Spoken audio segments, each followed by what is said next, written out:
Good afternoon, everyone. Thank you so much for joining us, and welcome to this Power Numbers webinar in association with the Links Professional Development Center. Before we launch into some introductions, we're just going to walk through the plan for the next hour or so.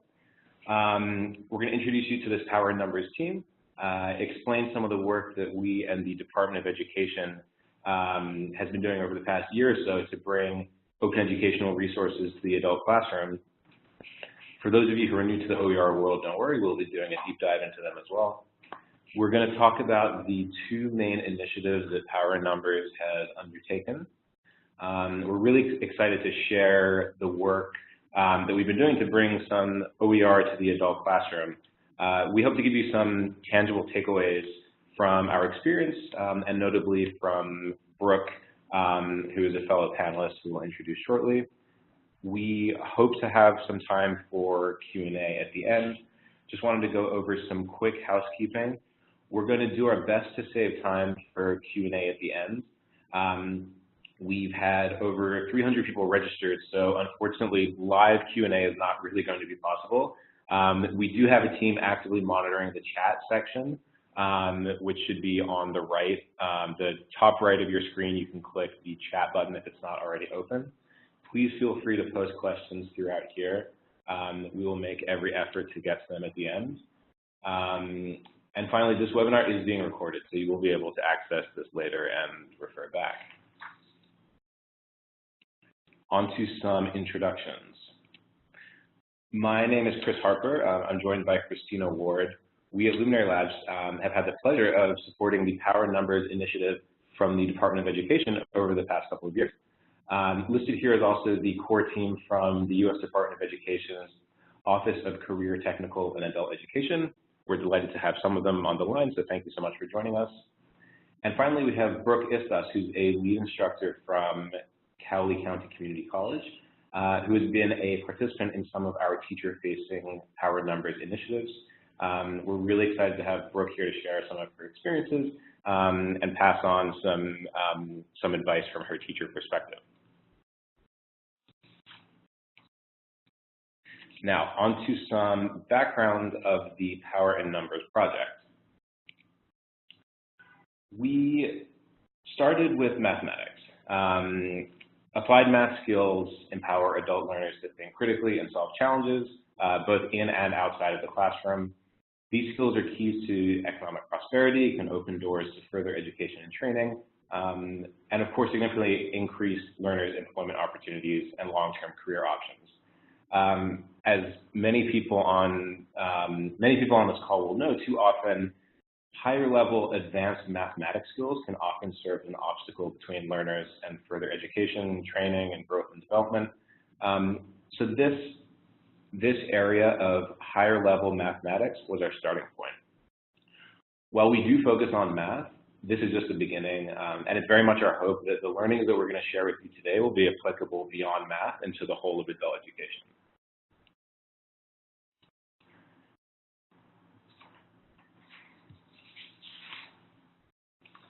The need. So as a nation, we need to increase the quality and accessibility of education training and resources for learners and workers at all stages of their career. And the opportunity, this is where we come to open educational resources. Many of you will be familiar with them already. Open educational resources have the potential to support this high quality and accessible math education for adult learners. OER have made strong contributions in the K-12 classroom. They're free, they're readily accessible, they're adaptable, just to name a few of the benefits. We want to bring these open resources along with all of those applicable benefits to adult education. And so, Power Numbers was born. Power Numbers is a 3-year initiative from the Department of Education launched in 2016 that seeks to bring these high-quality technology solutions and open resources to adult education. That is rather vast, so let's get specific. So the 4 main goals of the project. 1, to elevate advanced math teaching through the usage of OER. 2, to broadly identify effective technology and resources for the adult classroom, and crucially, to empower educators to make use of them. Thirdly, to build and support a community of educators, creating and sharing and disseminating this open content and innovative technologies. And finally, to expand and scale to impact as many learners as possible across the country. So some people on this call will be deeply familiar with OER, not necessarily all. So we wanted to jump in with a quick explanation of what we mean when we're discussing open educational resources. They are a teaching, learning, and research resources that reside in the public domain or have an IP license that permits their free use and repurposing by others. These are just a few key features of OER. They can take on many forms. The two to really focus in on are that they must exist in the public domain and they must have the ability to be revised and remixed. In terms of why they can help, of course, firstly, they're free. You can't get away from it, but cost is important. Secondly, they can be customized. That can really increase efficiency by tailoring resources specifically to suit a class needs and avoiding extraneous material as well. They can actually improve the quality of instruction. A number of teachers, and I'm sure Brooke can talk about this later, but have spoken about how the act of curating and editing and remixing content can actually be a rewarding professional development opportunity in itself. And again, by virtue of their flexibility, they encourage features like contextualization. Educators have the ability to edit materials and specifically contextualize them in ways that their specific and unique classrooms and learners can benefit from. And finally, they expand access and equity. Many rely on internet access. We'll shortly go into some of the key online repositories. But many specific resources are downloadable. They don't necessarily rely on continuous internet access, so they can have a real equalizing effect and become classroom and technology agnostic. For those of you wondering where to find them, here are just a handful of OER repositories. We at Power Numbers are big fans of OER Commons, especially for adult education. Crucially, there's an adult education filter within OER Commons, which is by no means ubiquitous. We'll go into a little bit more detail of the work that we've done to actually curate and build upon the content existing there for adult students specifically, but OER Commons is the one that we're going to focus on. So on to how Power Numbers has tried to make this OER in adult education idea a reality. We've had two major initiatives to support this goal. The first is a series of 3 research reports which explore education technology more broadly, but with a specific focus on OER in the adult education classroom. We published the second of 3 reports just this past April. The third will be released later this fall. The second initiative has been our teacher user groups. This focuses on tackling some of the key hurdles that are preventing OER from entering adult education. These two initiatives are working together to expand the accessibility of adult education technology more broadly to support learners in the advanced math classroom. It's an intentionally twofold approach. Firstly, to stimulate the marketplace, to speak to the producers of content, whether they're ed tech developers, administrators, or even employers who would like to have a say in the shaping of content and curriculums. The goal is pretty simple. To those who don't know, we would like to educate them that the adult education market is a large one that is, for the most part, underserved by ed tech solutions in general. And then more specifically, we believe that OER could drive real impact in the adult education classroom. Then secondly, the teacher user groups are our way of bringing this right back to earth and making it real. We wanted to sort of test this hypothesis and get the ball rolling ourselves by engaging teachers across the country to really explore and move forward the use of OER. Power in Numbers is conducting market research into adult EdTech and producing this series of 3 reports. The goal of these reports is to guide the decision-making of key stakeholders within the adult EdTech space. As I mentioned before, these could be the producers, the purchasers, the funders, and also the eventual consumers of EdTech. We didn't do this alone. We recruited a team of experts who have been really invaluable in this process. A series of subject matter experts. They've been integral to this research, as well as for them we've been able to gather expertise from really all corners of the adult education and EdTech marketplaces. This group of subject matter experts are thought leaders with expertise across mathematics, pedagogy, and various educational technologies. This has been our panel of Power in Numbers SMEs. Firstly, we have Joe Bowler, who's a professor of mathematics education at Stanford University, also the co-founder of UCubed. We have John Cummings, who is a senior technical consultant at World Ed. Ido Gal is a lecturer at the University of Haifa, who has been working in adult literacy and numeracy for many years. Amy Evans Godwin is the Director of Innovation and founding director of ISCME's OER Commons, which, as I mentioned, is one of the key OER repositories that we'll go into a bit more detail later. Jerry Hanley is the Assistant Vice Chancellor for Academic Technology Services and the Executive Director of Merlot, which is a second of the OER repositories that we mentioned on the previous slide. Shonda Long is the Director of Professional Development at the National Council of Teachers of Mathematics. Dan Meyer is the Chief Academic Officer at Desmos. Catherine Stafford-Ramus is a Professor of Adult Mathematics at St. Peter's University. And Patty Smith is the Chief Marketing Officer and co-founder at Queerin, which is a artificial intelligence-based technology platform. This panel of experts has convened periodically over the past couple of years to provide strategic insight and help guide some of this research. Topics covered so far have included types of EdTech and supplemental training material currently available, how teachers are reporting their use of and need for these materials, and also criteria for sorting and evaluating EdTech and their integration into the classroom. Some of our major takeaways from convening so far. The first one being that within adult education, the discovery process is network-based. So SMEs agreed broadly that testimonials from teachers are really key to gaining buy-in from both fellow teachers and crucially administrators. This has some wide-ranging implications. On a product level, it really highlights the importance of metadata and reviews, and on a procurement level, it really underscores the need for teachers' voices to be heard by EdTech creators and administrators.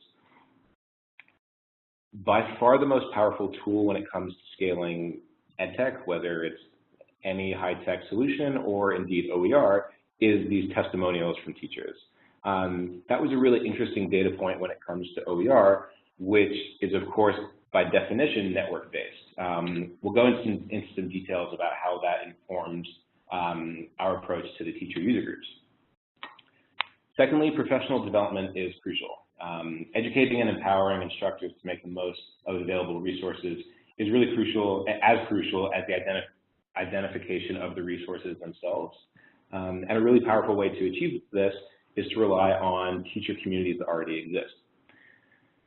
Essentially, any EdTech tool, again, high-tech or any type of OER, is only as useful as its ability to be integrated seamlessly into the classroom. So PD is really crucial. And finally, communities of practice. We believe that these will be completely instrumental in the successful implementation of OER into adult ed classrooms. Communities of practice are especially strong in the adult education sphere. We're really lucky to have forums just like this one, supported by links. And this really incorporates aspects of the previous 2 points, because communities of practice, when done right, are kind of the perfect mix of network building and professional development. So these three ingredients we see as key to the success of OER and EdTech more broadly in the adult classroom. So these conversations have informed some of our research findings. The first of three reports was called the Math Gap, which makes the case for the use of OER in the adult education classroom. It does a bit of a deep dive into the adult education landscape, analyzing key stakeholders, and explores how OER might be able to meet their needs. This is actually live and published on Link, so we encourage everyone to go read it. Some of the key findings from this first research report. You will note that it's intentionally leading. Many of these key findings actually tie in with the benefits of OER that I mentioned at the top. Technology access is an ever-present issue within adult education. Contextualization is key in any adult-facing teaching resources. And finally, industry needs a voice. We believe that employers need to play a much larger role in shaping of content being delivered to adult learners. This tie-in with OER is not a coincidence. We saw this research as the first step in the validation of the hypothesis that OER could be transformative within adult ed. And you'll notice that each of these three key takeaways could in some way be addressed or improved by OER. On to our second report. This was published this past spring, called Multiplying Impacts. It explores the current adult EdTech market, mapping the current landscape of solutions, and really provides a framework for analyzing impactful technology investments within adult education. The report proposes that EdTech investors and developers focus on 5 key areas in which technology could be really transformative within adult education. These are those 5 opportunity areas. So firstly, supplementing the instructor. We believe it's really key that technology tools optimize one of the scarcest resources of all in the adult classroom, which is, of course, instructors' time. Secondly, they need to design for life. By this, we really mean taking into account the quite often unpredictable circumstances and schedules of adult learners. Thirdly, they need to engage those learners. So good UX and usability of any tool, whether it's high or low tech, is all the more important within the adult education classroom because of this limited time and exposure to any tool. Fourth, and so this goes back to the communities of practice, technology tools that build and foster community can really achieve better learning outcomes within adult education. And finally, connecting the dots. So this goes back to the contextualization piece. Teaching resources need to connect to the lives of learners, and they need to link content to context that they will understand and that will resonate with them. We believe that with the right attention and funding and a focus on these specific sub-areas, investment in development of digital tools and technology solutions can not only tap into an underserved market, but also radically transform the experiences of adult learners and educators in math in which we have focused and beyond. The third report, set for publication in this coming fall, discusses the current market dynamics of adult EdTech, analyzing some problem areas, and making some recommendations to better facilitate both the production and the integration of technology solutions into the adult classroom.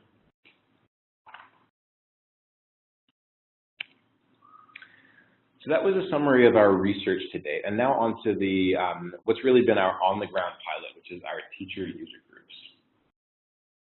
These were the main goals of our user groups. Number one, to identify and evaluate high-quality OERs appropriate for adult learners. Secondly, to build up a curated and trusted database of OERs. Third, to create teacher-facing resources to facilitate more teachers' usage. And then finally, to create an ongoing community of practice to support them. We thought that if we could tackle these 4 issues, we would ideally result with, firstly, just an increase in the sheer volume of adult-appropriate resources that exist. And then secondly, spread the word to more teachers and allow more teachers to feel empowered to use them. And finally, we're really trying to create momentum for an ongoing community of practice and create a snowball effect. This is very much just the first step.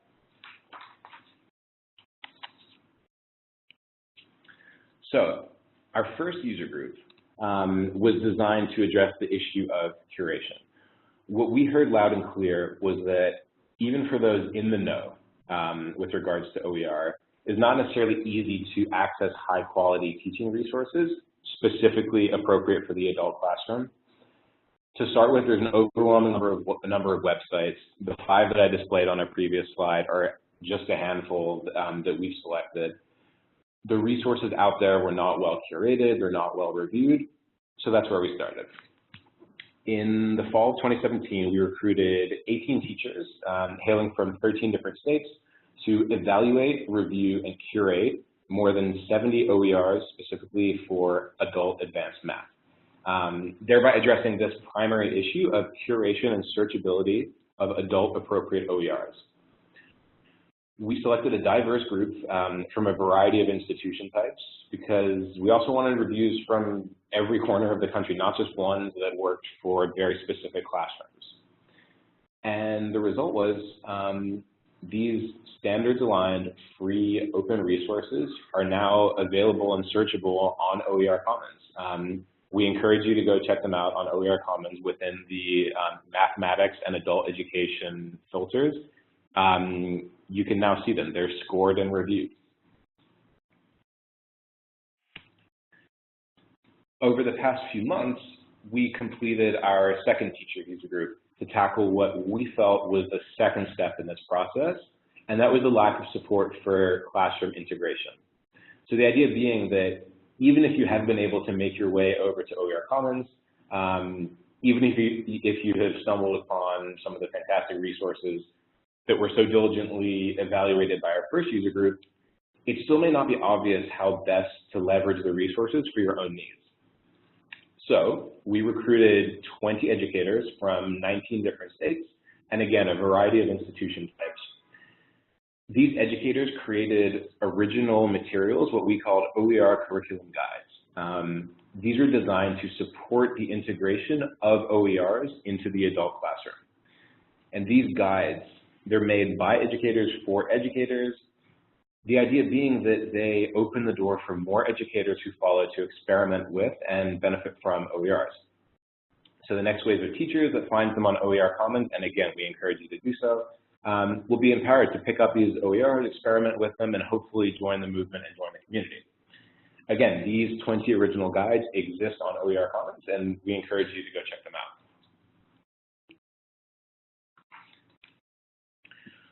We learned a lot from the 2 user groups, but here are some of our key takeaways. We're going to go into each of them in a bit more detail, and we're also going to draw on the experience of Brooke, who I introduced earlier, who participated in each of these 2 user groups.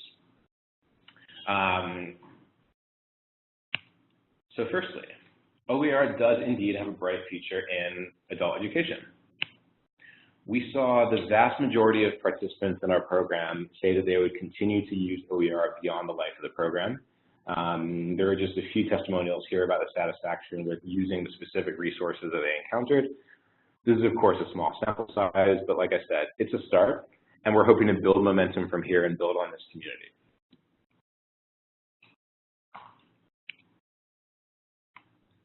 In terms of what that means going forward, we want to make some twofold recommendations.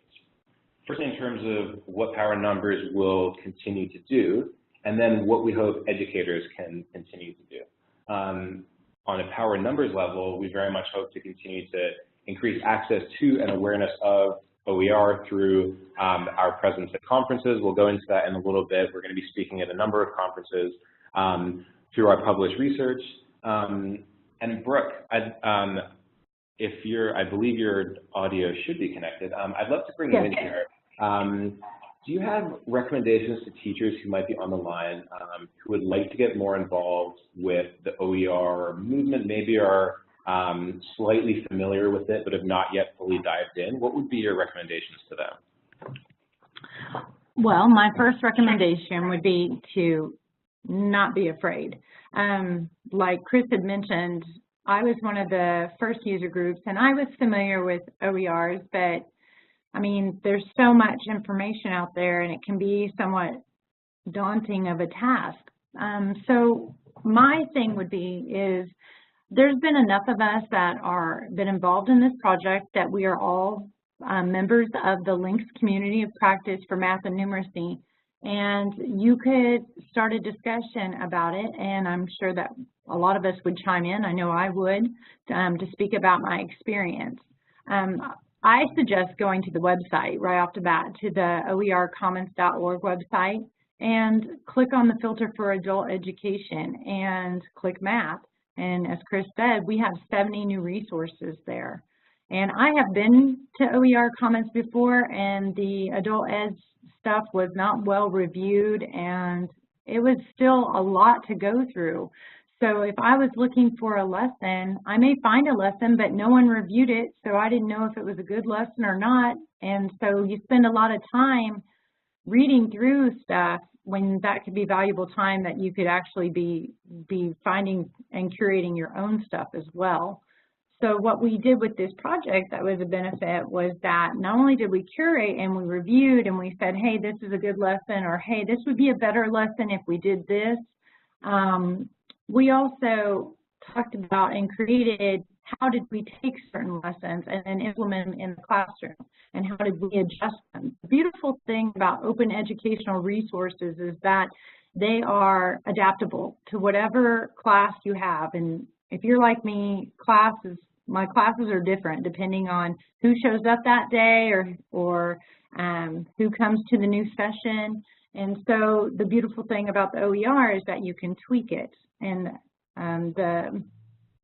so I think that would be my first suggestion, is to get in and look for a topic. I mean, so many times as an experienced instructor, you already have a lesson that you're familiar with that you love. Well, that's a perfect lesson that you could put into OER Commons and share out with other people. And then if you want people to review it, you could post to the community of practice for links and say, hey, I just uploaded this new lesson.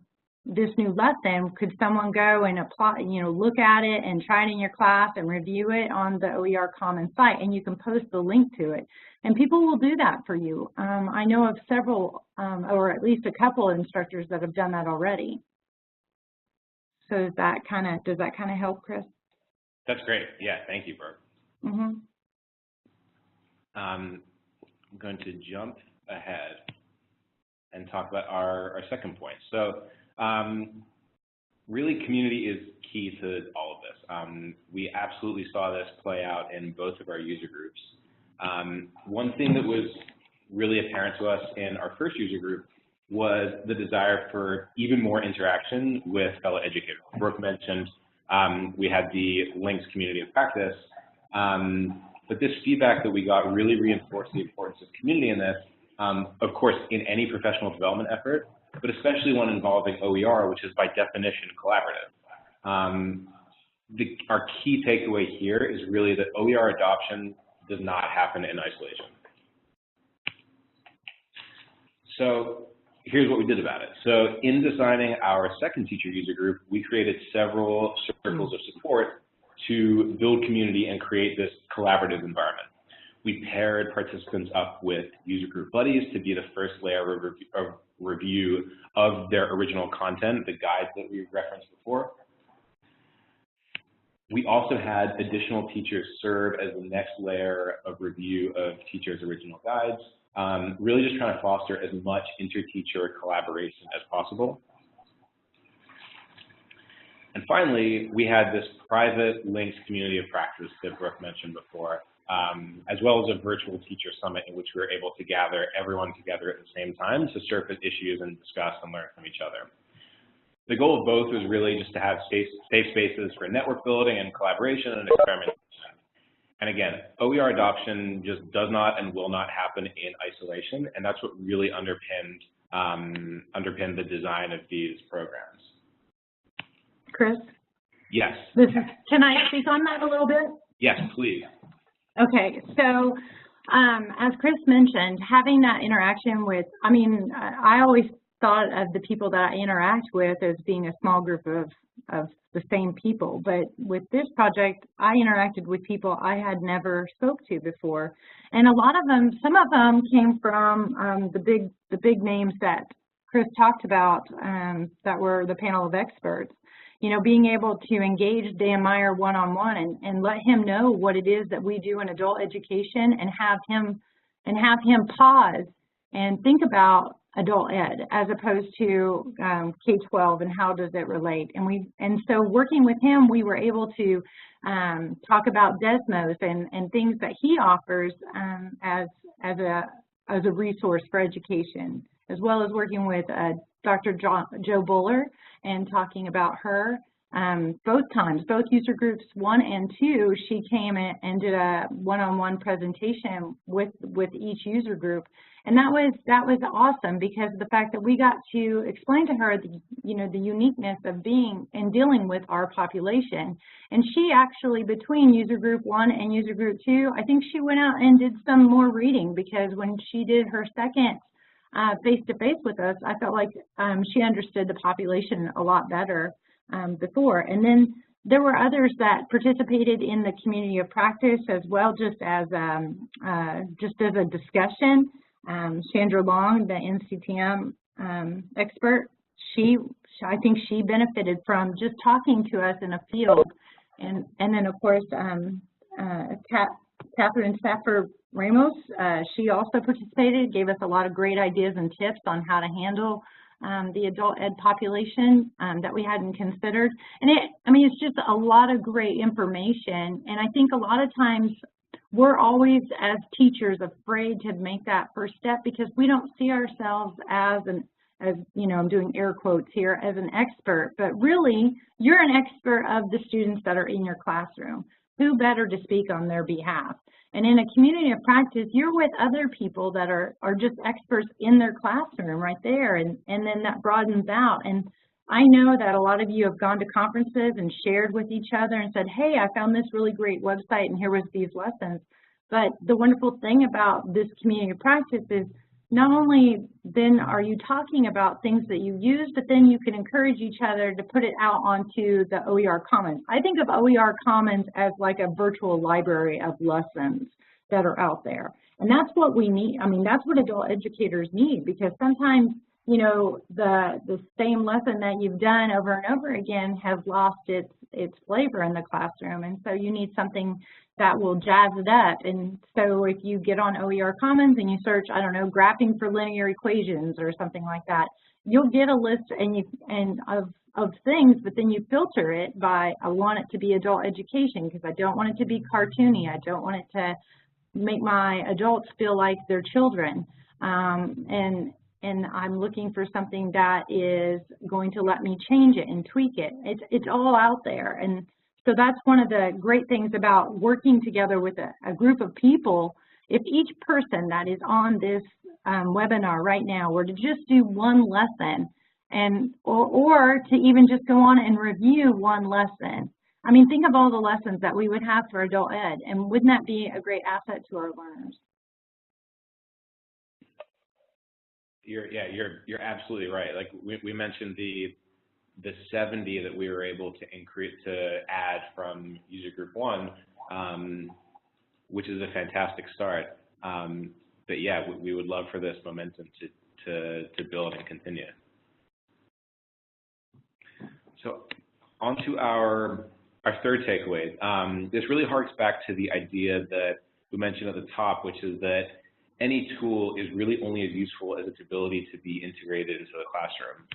So a third of our participants talked about having issues with integrating the OERs that they identified into their actual teaching program.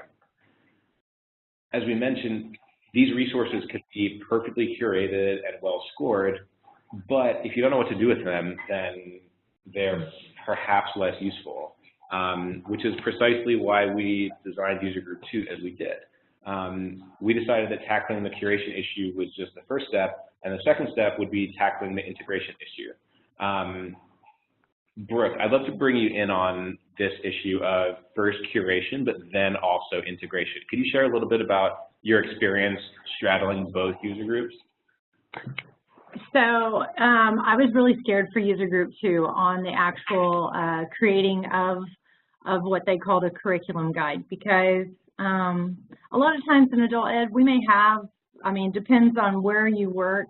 I have been with programs that we used to have to do these lesson plans and have everything written up, and then others, I mean, you just kind of went to class and you taught what you felt like the students needed. So I was a little intimidated at first about creating this curriculum guide, and so I kind of had to do some research about what it was. But basically, it is, as Chris said, it's just taking an open educational resource, taking it into your classroom, and then just talking about what happened, how did you introduce it, how much time did it take, what was good, what was bad, what did you change, what did you keep the same, what could you add to it. I mean, it's no different than if another teacher were to say, hey, I did this lesson in class and it was amazing, and I was like, oh, I want to do it, and so they give it to me, and I go and I use it. It's no different than that, other than I had to take time to write it up and put it out there onto the web, which is kind of scary because now you know that there's something out there with your name on it, and you're like, oh, I hope it's going to be good. But more than likely, in our field, if it worked well in your classroom, it's going to work well in the web, because a lot of times our students are struggling with the same problems. I can't say how many times I encounter new adult learners that seem to struggle with the idea of fractions, decimals, and percents. So something that I've done in class, you know, I could type it up, write it up, that's been successful to help them understand it, and then put it out there on the web, and then say, hey, I put this out on the web. Would someone see how it worked out in their class and give me feedback? Because, I mean, I think that's the beauty of being in adult education, is that we are open to each other with constructive criticism about how to improve. So even though, I mean, I get it, it's scary, but now that I've done one, I feel like, I mean, it wasn't as horrible as what I thought it would be, because it's something that I would do anyway. It's just taking a conversation that I would have with a teacher and putting it on paper and then uploading it to the web. It's really that easy. And Brooke, can you talk a little bit, how did you find the review process and interacting with fellow teachers, providing feedback, and that iterative process? Oh, okay. So yeah, so we were partnered with other teachers that were working on their curriculum guide, and they would send us their what they were typing up, and I would send them mine, and it was very safe. I mean, I didn't feel, and it's funny that I use that word, because I think that's how our students want to feel in our classroom, is safe, so that way they can let us know if there isn't something they understand. But it was great. It was a good collaborative experience. I got to review some really good lessons that I was like, oh, well, this is, I mean, and it helped me be better at writing my guide, and they gave me questions to think about. One of the questions, well, my guide that I made was how to contextualize, how to take the math that's in career and technical education and make it richer of an experience.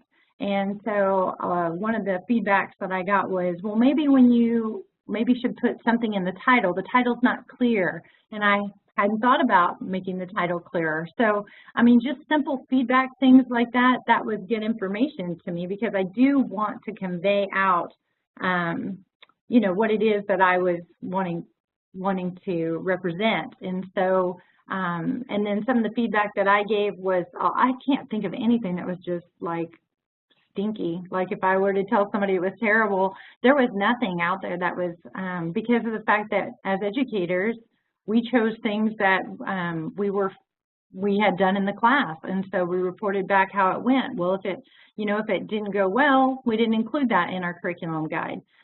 We created curriculum guides that were going to be on lessons that went well in our classroom. And so the feedback that we got from each other were just little things, little tweaks here and there about maybe I didn't fully understand what you did, because a lot of times in our head we have an idea of how it should play out, and we maybe aren't as detailed as we need to be.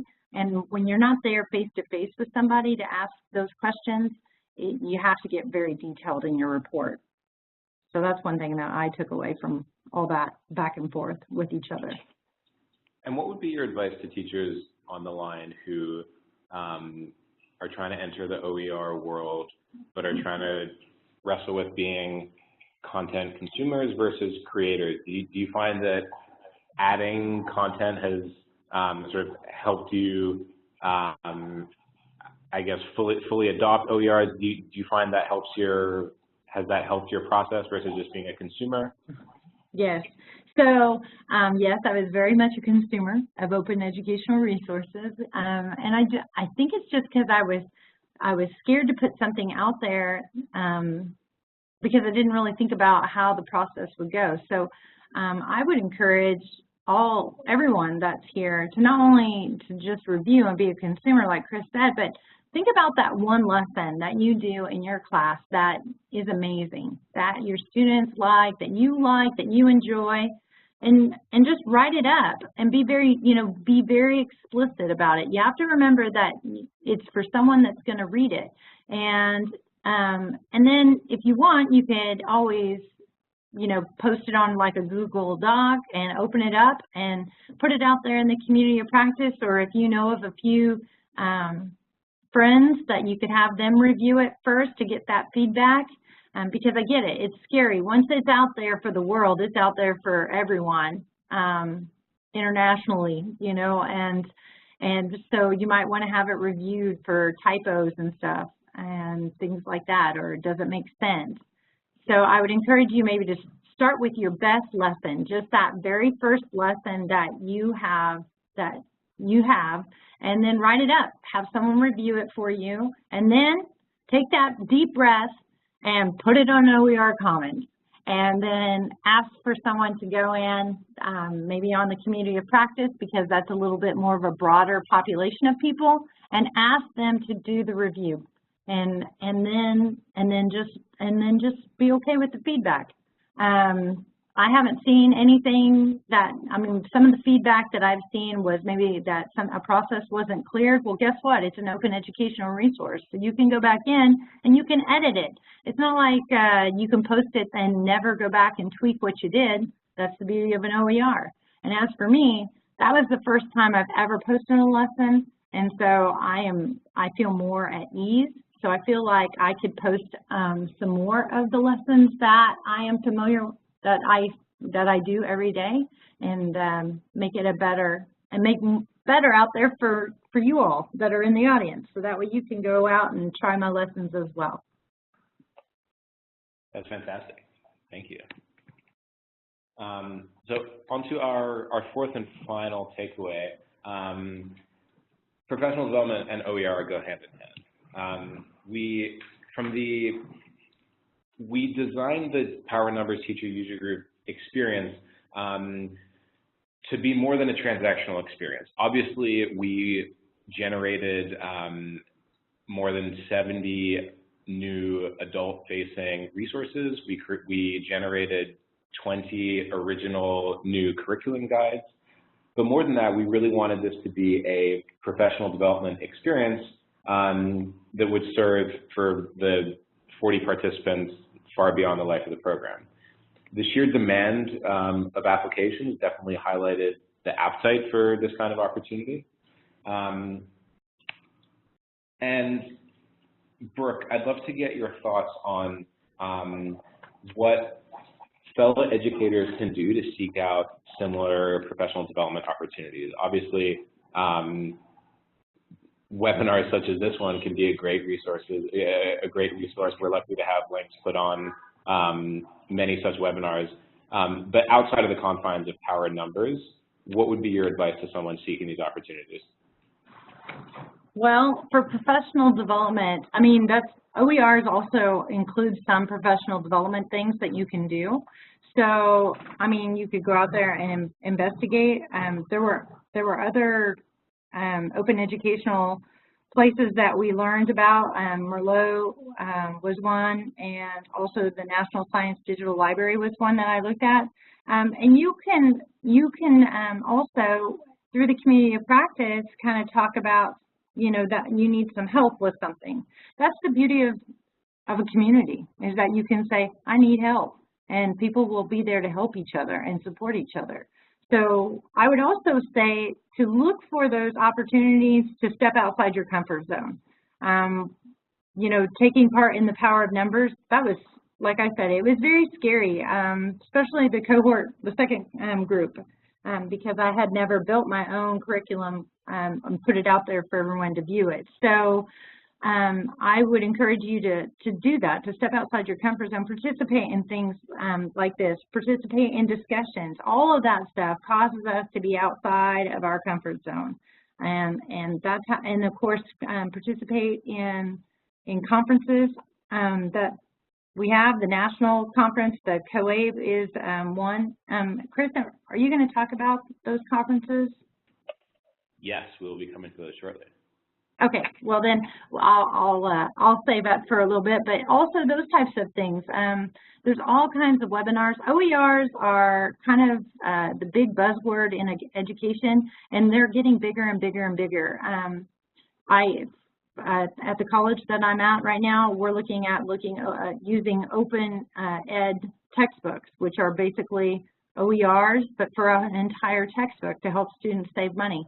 So I think that there's a lot out there for professional development, but if you want more help with that, then I would definitely reach out to the community and ask the community for their thoughts. There's enough of us out there now that we should feel like we can help each other and start to support each other better. That's great. Thank you, Brooke.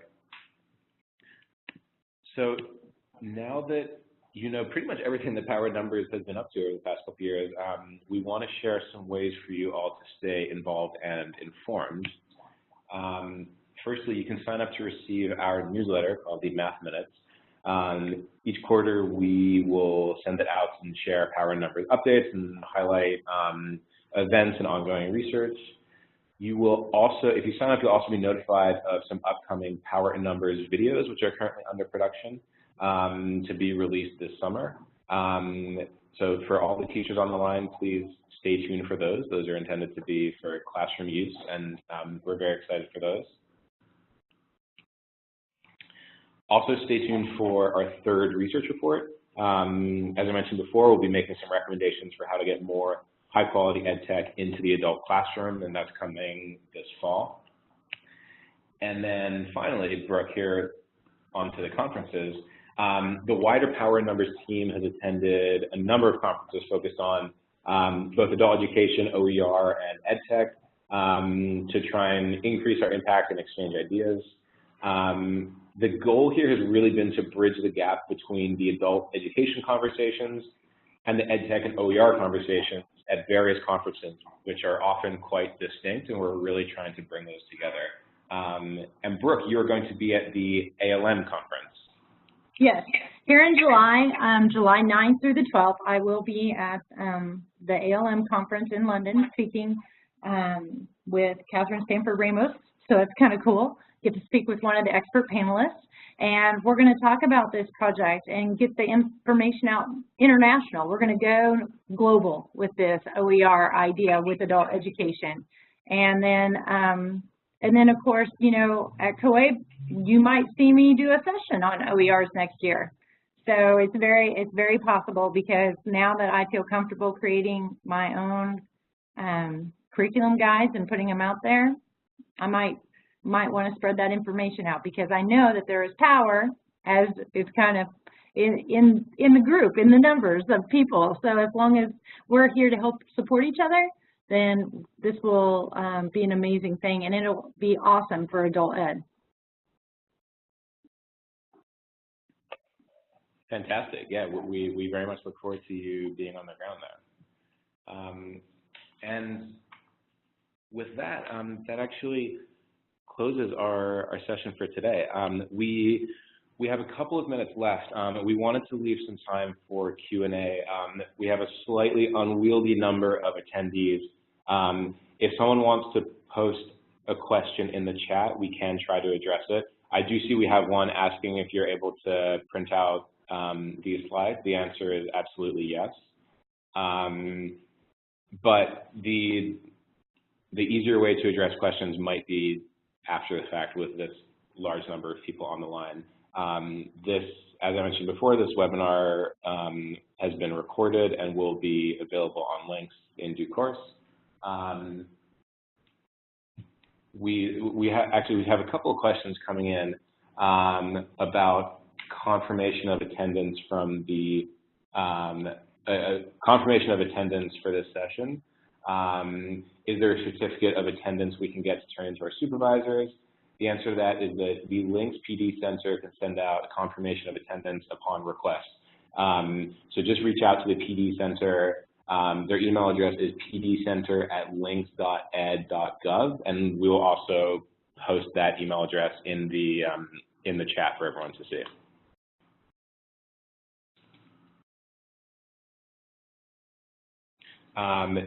The address for the recorded webinar, that'll be available through Links, and we can follow up with that afterwards once the video is actually live. It'll go live in the coming weeks. And Chris, there was that question about the rating after the filter, and there unfortunately is not a way to only search for like four ratings. But I mean, it's fairly easy. If you search, then you can see the ratings on the side, I believe. So, but just because something was rated low doesn't mean that it wouldn't do well in your class. Maybe it just didn't do well in that class. So it's always good to kind of look at those ratings with a little bit of to definitely look at it. Yeah, exactly. And I think to that point, our advice would be to always read the comments and reviews as well, in addition to the scores. We definitely tried, through our user groups, we definitely tried, and we did get that, to have really diligent and detailed and thoughtful comments as well to provide context. So it wasn't just, a 1-star without context, but a 1-star because of the specific context of that classroom.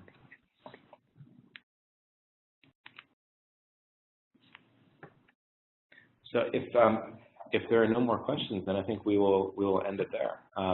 Thank you so much, Brooke. It was fantastic to have you on today. I know you're traveling, so we really appreciate it. Thank you very much to everyone from the department who tuned in, and thank you to everyone else. It's been a pleasure, and this will be available online. Thanks very much.